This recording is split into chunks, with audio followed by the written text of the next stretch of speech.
This is the Dreame L50 Ultra Robot Vacuum and Mop. I went into this video curious and a little skeptical. On paper, it promises big numbers and fancy mechanics. A 6th generation high-speed motor rated up to 19,500 PA.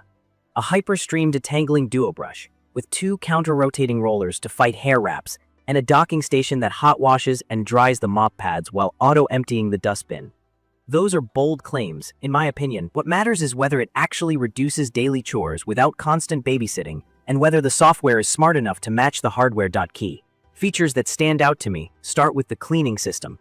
The dual roller brushes spin against each other, which is a simple idea that matters a lot if you have pets or long hair in the house.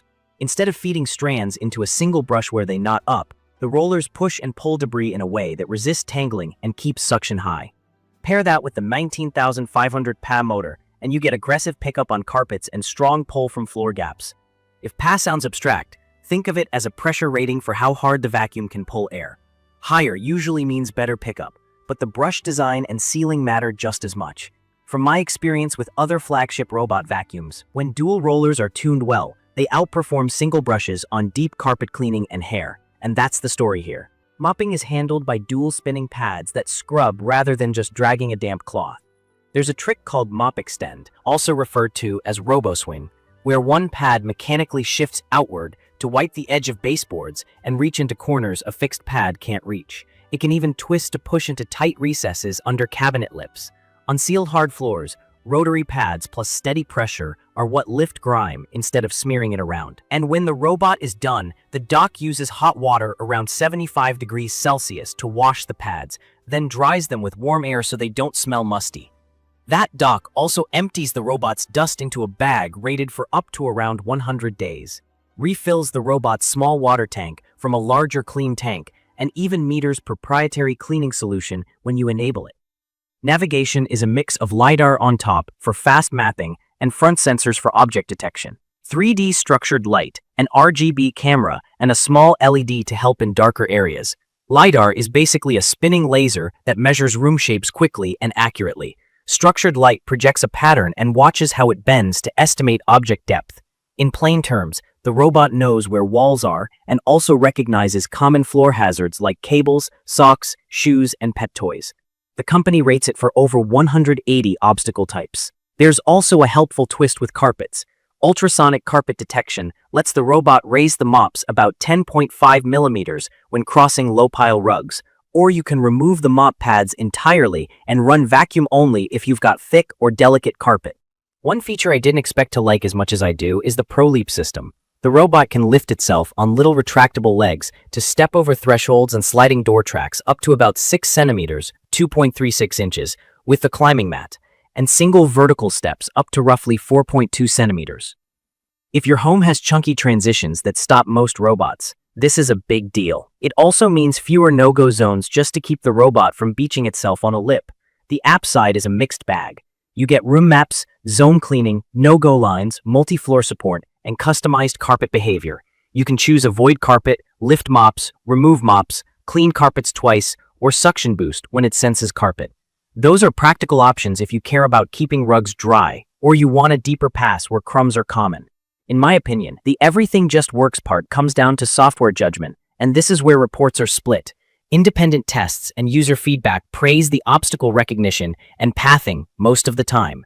But there are also stories about the robot getting into sensor loops around chair legs or shiny floors, and multi-floor mapping that loses track when you carry the robot to another level. From my experience reviewing similar high-end robots, that inconsistency usually shows up with mixed surfaces and lots of narrow gaps. Rounded chair bases, reflective tiles, and dark carpets can confuse front sensors on many brands, not just this one. The quick fix is simple. Block certain areas with a virtual barrier. Widen gaps by pulling chairs out slightly before a run, or raise the sensitivity for obstacle avoidance in the app. That kind of tuning isn't glamorous, but it saves time compared to rescuing the robot. Let's talk results people actually care about. Hair, sand and carpet, daily crumbs, and dried kitchen spots. Tests I trust show standout performance on pet hair pickup and very low tangling on the DuoBrush, which lines up with how dual rollers typically behave. Deep cleaning scores on medium pile carpet are also excellent, pulling more embedded grit than most rivals.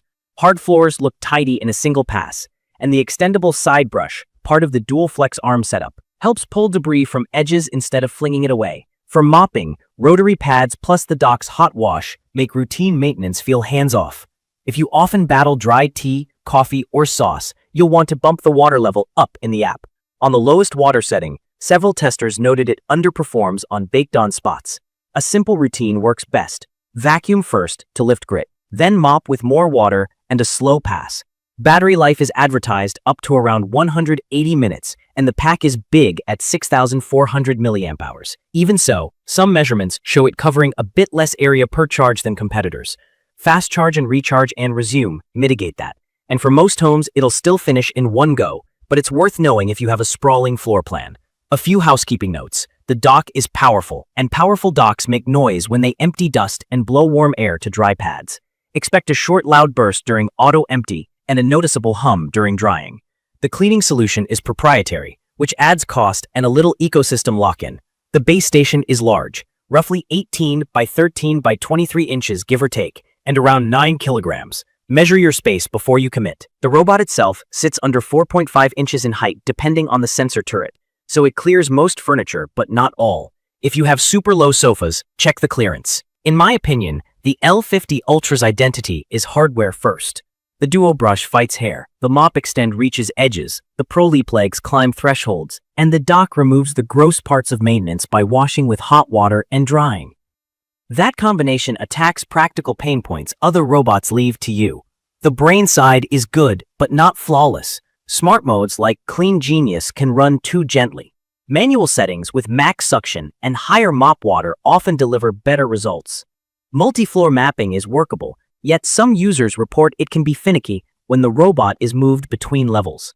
None of that erases the strong cleaning performance, but it explains why some people are ecstatic with it and others get frustrated. It's perfect for homes with pets and a mix of hard floors and rugs. Especially if you've got door tracks or tall thresholds that stop typical robots. If you value real automation, the dock's hot wash and drying make a noticeable difference in daily life. If your home is complex, multi-story, and packed with chair legs, cables, and glossy tile, plan on spending an extra session dialing in no-go zones and settings. From my experience looking at how these robots perform over time, the biggest quality of life win is the pairing of dual roller brushes with true pad washing and drying. That keeps pickup strong and the mop pads fresh without weekly sink scrubs. The biggest watch-out is the software logic around multi-floor and certain edge cases in obstacle avoidance, which may need a bit of user guidance. I'd recommend this for pet owners, families who want fewer manual chores, and anyone who has been burned by hair tangles or lazy docks that only rinse with cold water. If you need bulletproof multi-floor autonomy or you hate tweaking settings, weigh that feedback carefully and consider a simpler floor plan or some initial setup time.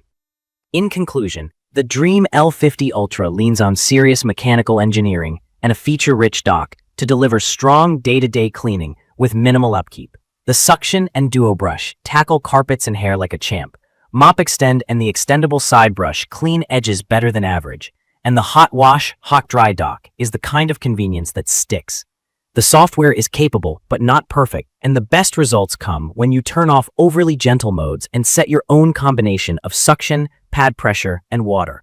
If that trade-off matches what you want, this is the kind of robot that can actually keep floors clean without turning you into its full-time manager.